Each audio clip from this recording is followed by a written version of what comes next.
Hi, this is Lena Gukasian, certified hypnotherapist, and also just another lady like everybody else out there. I decided to do a video on this because I, for once, had this question in my head all the time about dating, about guys. When do you sleep with them? When do you know they're the right person? Are they good for you? And so on and so forth. So there's a couple of questions out there, and I'm sure there's a bunch of women out there and men out there that want to know, because I feel like it's really hard to find this kind of information out there sometimes. Everybody has their own opinions, everybody has their own experiences. So, of course, take what resonates, leave what doesn't for somebody else, right? For me, I've had issues with men, I guess. I've been very, how do I say this? In my past, I've had a lot of sexual trauma and abuse. So it kind of put me in a sense of not understanding what my boundaries are and what I can and cannot do and what is normal and what isn't. So for me, it was very hard to understand this. And I'm sharing this story just because I feel like there's a lot of people that probably have a story of sexual trauma, and even if you don't, understanding boundaries is such a hard thing. I feel like it because we constantly every day have our boundaries either violated or either like pushed to see how far you can get, and and sometimes we just don't know how to assert them or even know that we have to. Sometimes we also think that we have to take it. I certainly did for decades, and that wasn't fun, but now I finally understand and it's clicking in. So going back to the dating thing, and my friend asked me the other day, actually, he was like, hey, when do you sleep with a guy? And I was like, you know what? That question, I've been wondering for decades, and it's so hard when you're dating, especially on dating apps. Because it's so instantaneous. You get a connection and then you click or you don't click. And guys will always try. Sorry, I mean, I'm sure there are, if you are same sex or whatever, the same sex will probably always try. People will always try. But I'm going to say, in my experience, guys will always try to push their boundaries. And I really did not know that I could push back or say, no, that's not okay with me. It really didn't. But I contribute that to my sexual trauma. So, live and learn, awfully painful. So hopefully I feel like I could help people save that, years of experiencing of not being able to push back or thinking that you can't push back, because you can. If you feel uncomfortable, if you feel like they're disrespecting you, or you feel like I don't want to do this right now, but I'm just gonna do it because I'm here and I'm afraid of saying no. And even if you don't feel like you're afraid to say no, that you just feel like this doesn't feel right for you, that's an inkling. Don't do it. And it's just a practice of saying, hey, I like you, you're very attractive, physically attracted to you, but I like to get to know you, and I'm not ready for this. And I can't connect with other people in that level unless I know you more. And there's actually mental connection as well, an emotional connection as well as a physical connection, because obviously there's a physical connection here in chemistry. So if you're okay with that, then great. If you're not, namaste away. And it seems very simple, but it's practice. It is practice. When should I sleep with a person? You got the chemistry going, might have been drinking, or you had fun or whatever. Seems like a good time to sleep with each other. It's the first date, second date, third date, whatever. I followed a lot of different dating coaches. There was one specific dating coach that kind of clicked it in for me. even more so. Her name is Rebecca Boatman. I think she's on Instagram. I'm sure she's on YouTube as well. Follow her. She's so sweet and cute. When I found that little Insta story or whatever of hers, it just clicked in for me, because I was always wondering, you know, from a person that had sexual traumas to a person that was always looking for love and having a hard time finding love, having a very easy time finding people that wanted to sleep with you, of course, and so disappointing because you get so vulnerable right after, because it's almost like they got what they wanted and then they're out, you know, and they're satisfied, but then you feel like shit if that's not what you were looking for. But you were looking for a connection, and physical connection is not always the best way to connect with people. If you want more, you know, it's great. I think you should be physical attracted, have physical chemistry, and you know, obviously sex and like kissing and everything else, the intimacy is important too. But the word intimacy is into me, I see. So it's very important to know who you are before you get into you, I see. Because then you're almost like thinking of pleasuring him or her more, right? So make sure you know that you're valuable, that you're worthy, and you're beautiful or handsome, whatever, you know, gender it is here, right? So take what resonates, leave what doesn't, but you know what I mean. It's really important to have self-love. It's really important to know that your body is a temple, because the energies, even if you're not spiritual, even if you don't believe that energy transfer, it does. Because whoever they're around, whoever they've been close to or connected with, had sex with, when a man has sex with a woman, and even, you know, same gender, you're plugging in. They're plugging into you. It's like a, you know, it's an outlet, just like the outlet out here. I can't even point right there. Where am I? Okay, whatever. You don't need to see this, but it's like the outlet, right? You plug in to get power. So they're taking your power and they're distributing their power into you, which means their energies, other people's energies. If they're not in a good place, you just took on that stuff, put it in your energy field, and there you go. I wouldn't want that. I'm very careful about who I let in and who are around me. I'm very careful about who gets to like experience the sacred body. And it's not just about spirituality. It's just about self-care, inner peace, and, you know, respect for yourself and for each other, right? Find that mutual connection. And now I'm not condoning anyone having one-night stands or like having that kind of fun or whatever. Everybody's in different stages of life. It's just how it is. You know, I've been there.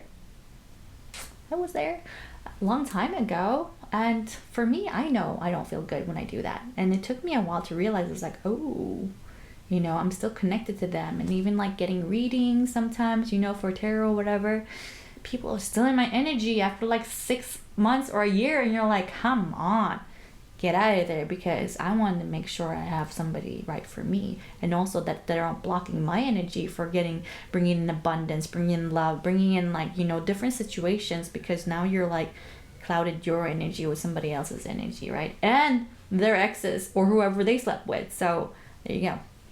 Your body is a temple. So when to sleep with them.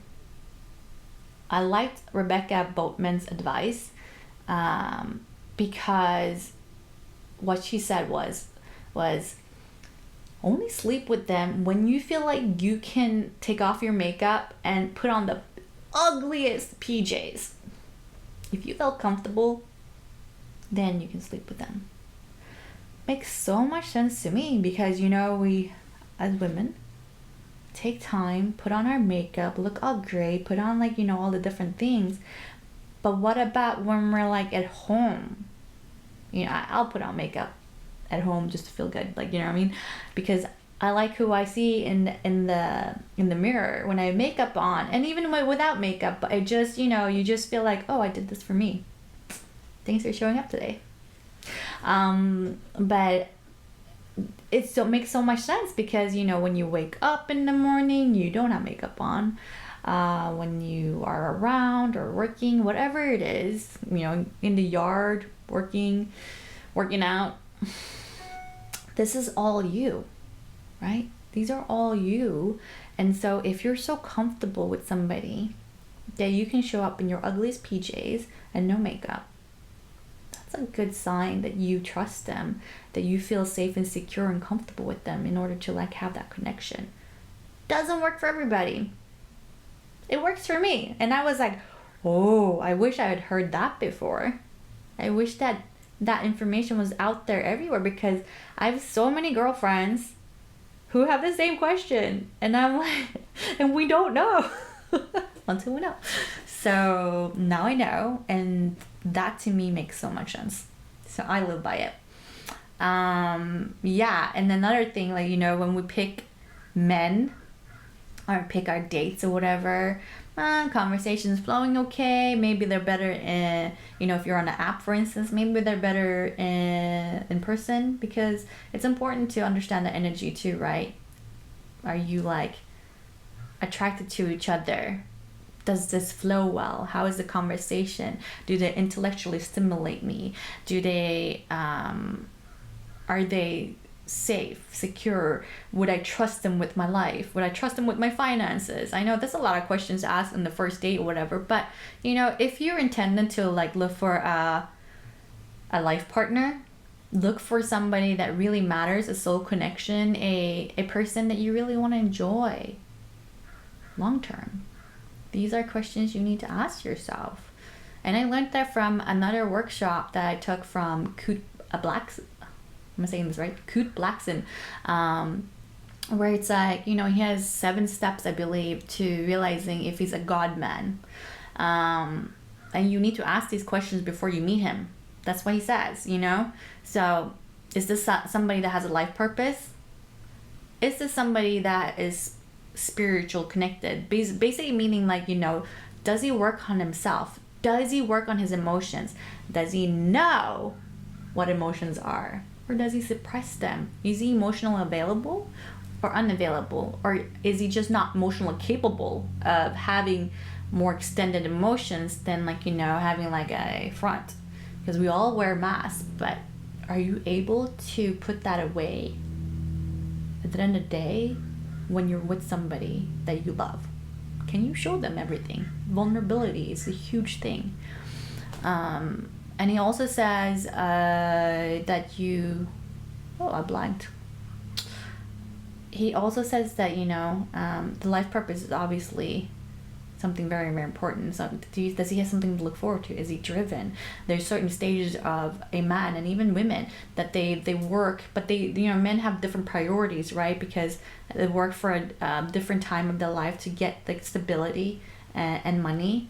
Because some people do not want to get into relationships, or they're too busy making their own career or making a dent in their life in order to feel like they're okay, now I can provide everything I have for a woman. Now I can be safe and secure, and I feel really good as a man.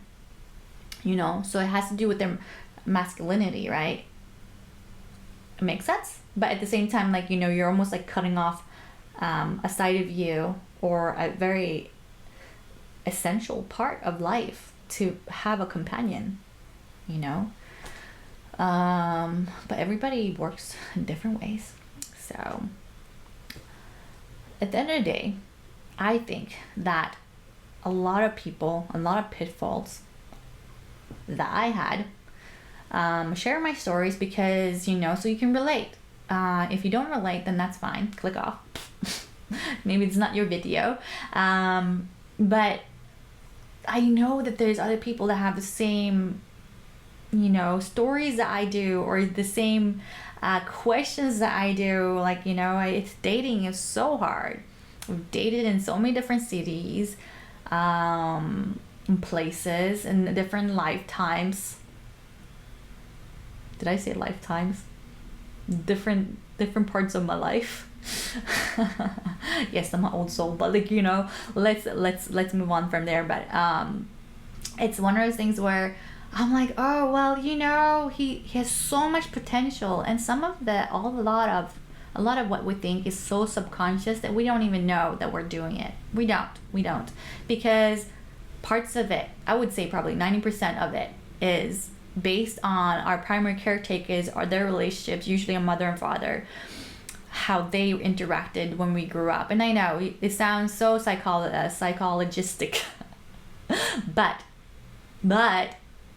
there's truth to that, because I realized, I'm just like, oh crap, now I realize I'm dating my father.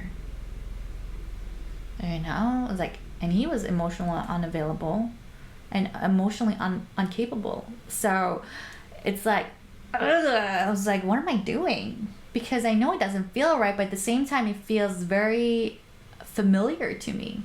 But that's not what I want. I want somebody who's emotionally available.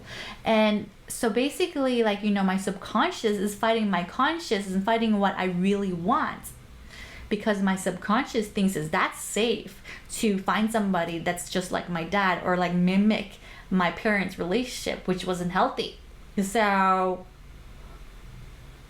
you're fighting against yourself. But when you realize that this is happening, you can actually like sit back, observe yourself, and like watch your triggers, because you can do a lot of healing by yourself. But you really need to do it with somebody as well. I'm not saying, start dating and then put somebody in that awkward moment where, they're looking for a life partner and you're just testing your like limits or whatever.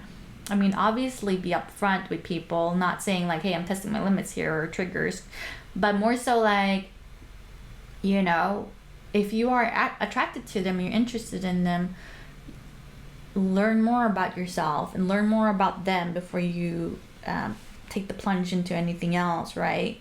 And I feel like, a lot of triggers only show up when you have somebody there to mirror them for you, or there to bring them up for you, so you can like go, oh, that one's nasty, I need to get rid of that one, let's like mitigate that and work on that. I see you, I acknowledge you, thank you, namaste, away.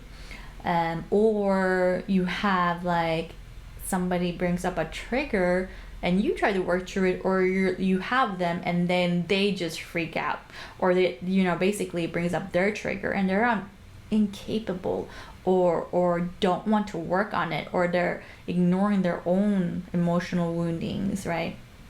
You have to decide then if you want somebody like that. Is that enough for you? So it's finding who works for you best, that will give you that life that you always wanted, right? The partnership that you always wanted. Don't fall in love with that potential. See them clearly who they are today. What have they been through? How far have they progressed? Are they able to work on themselves and their emotions? Are they able to listen to you, see you, hear you, be there for you, support you, and communicate with you? Effective communication is a huge thing. I didn't learn this for several years, because I thought that if I was quiet, or if I just put up with it, that's how it is, and like be fine.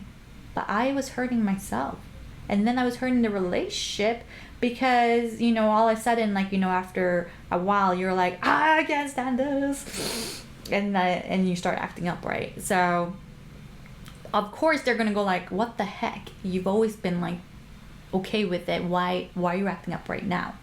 So that's not really fair on your partner either, because you didn't say anything before. So watch those triggers of yourself too. Be able to speak up, but also do it in a kind, loving way. Kind of remove the emotions, but be able to state the facts, state the results you want, and then work on the solution together, right? Because you're not mind readers. Who's to say what's going on in anybody's mind? Who's to say what's going on with their triggers, with the experiences they had? You don't know. You really don't. So just ask. Be curious. When you're curious, people can't get mad at that, because you're like, hey, I noticed that you just raged there when I said, can you pass me the salt? Just curious, what is that about? What was going through your head when you heard me say that? Do you see what I mean? You're not actually like blaming them in any way. You're just asking them like, hey, what happened there? And it shows that you care. It shows that you're perceptive. And they're probably not even gonna know, like, you know, nobody's probably ever called them out on it either. And it will help them, you know, and it might help you get even closer to each other. So, short and dirty story of, like, you know, understanding what you want and what you don't. And I know that there's so many videos, there are a lot of memes and whatever not out there saying like, hey, this is, make a wish list of who you want and write down a list and everything. And I agree to that extent too, but it's more so about knowing who you are first. One, be curious about yourself, date yourself, love yourself, really know what you like and don't like. Don't focus on what you don't like, focus on what you do like and understand what you don't like, and you're like, okay, hard pass on that, I love this, right? So that's what it means. Understand your boundaries, understand what you will put up with, understand what you want in your life, and understand what you like, you know, what you want in another person, the comfortability. Do you want a person that has fun all the time? Do you want a person that's clubbing all the time? Does that fit into your lifestyle? Doesn't fit into my lifestyle because I don't party and like and go clubbing anymore. I do love hanging out with friends and like and going to lounges or going for dinner and things like that and other things, you know. But just find out what you really like to do, what you'd like to do on your own, what you like to do with another person, what you like to do with your friends. I mean, it's basically just like food, right? You know exactly what you like and what you don't. Do you eat beef? Do you eat chicken? Do you eat vegetables? You know, oh, I love tomatoes. I hate cucumbers. That's how exact you want to be with the person too, right? That you're picking to be somebody that's going to mean something to you. So what I say about that, it means just like understand what you want so you can pick the right person that fits into your life and how you want to live it, so you guys can actually be in harmony instead of going against the grind all the time.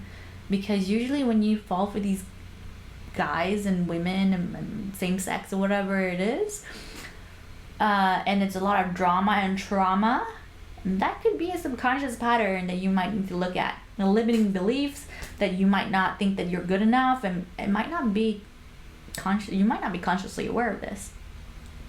Took me a long time, and that's okay.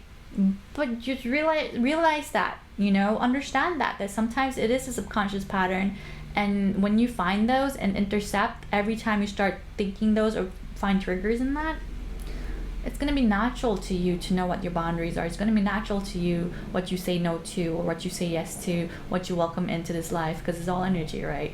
So once you know that, you're well on your way. So the short story is so for instance, and Coop Blackson actually gave me this fantastic example, and I'll never forget. And it dawned on me then too. I was like, oh, I've been doing that, huh? Is that he explains this, like, when you pick a partner and you just cannot go with the flow and like, oh yeah, and you know, he likes to hike, he likes to go for dinners here and there, but he smokes and he doesn't want kids. And if you want kids and you don't smoke and you hate it, and he does something that I don't like, you know, if he's addicted to porn, if he's addicted to substance, or he's addicted to gambling, whatever it is, you know, that you don't like, that doesn't go with the way you live life, you know, are you saying that you're going to be able to put up with it for the rest of your life when it clearly doesn't align with how you want to live and what you want in a partner? So how he clarifies this is that you pick a restaurant and you said like you tell your friends like, let's go for sushi. I love sushi. Okay, let's go for sushi. And you're so hungry, and you pull out, and the sushi restaurant is closed. And you're super hungry. You look around and you're like, oh, there's a taco place right next door. Okay, you really want a sushi though. I mean, you've been craving this for weeks and you finally can go for sushi with your friend. But there's only a taco place and the sushi place is closed. So you go in to the taco place and the nice chef goes, what would you like? I want a California roll, please. I got a burrito, says the chef. Can you make a sushi burrito? And rice, avocado, and like some raw salmon, crab meat, you know? And the chef is like, no, this is a taco place. I can make you burritos or tacos. But I really want sushi. I can't help you. So do you see what I mean? The clear definition is you want a sushi. You could have found a different restaurant to satisfy your need, but yet you went in and compromised and went for tacos. Trying to find sushi at a taco place. Same thing as you're trying to fit in a person in your life or who you want to date into a peg in a hole. You really wanted this, but you picked this and you walked into this. Maybe we can mold it into sushi or what we want. It's not gonna happen. It's not gonna happen. So do you see what I mean? So quick summary. 1. When to sleep with a guy. Personally, I feel like it's when you can wear your ugliest PJs and no makeup. That means that I'm really authentic and comfortable in being with him, wanting to be with him. That I can show him everything. And I'm really comfortable with that. Feeling really good in my skin. Feeling really good in my body. I think that's a great indication because it also lets you know that, oh, shoot. If I can't show him like what I look like without makeup, if I can't show him what I look at like in these like beautiful clothes without them and just kind of in sweats or whatever, then it's not really like a good time where you're showing like, you know what, I don't feel comfortable with him. And this is only like, you know, if you're looking for a life partner, if you're looking for a long-term connection, if you're looking to sleep with somebody, no judgment. That's your thing, right? Obviously then disregard the ugly PJs and no makeup stuff. 2 is that, you know what you're looking for by knowing what you like, by knowing what you don't like, by focusing what you do like, but do not compromise to the point of the huge definition of the example that I just gave, where it says, I want sushi, but I went into a taco place because I compromised with myself, but I still want sushi, so make it happen.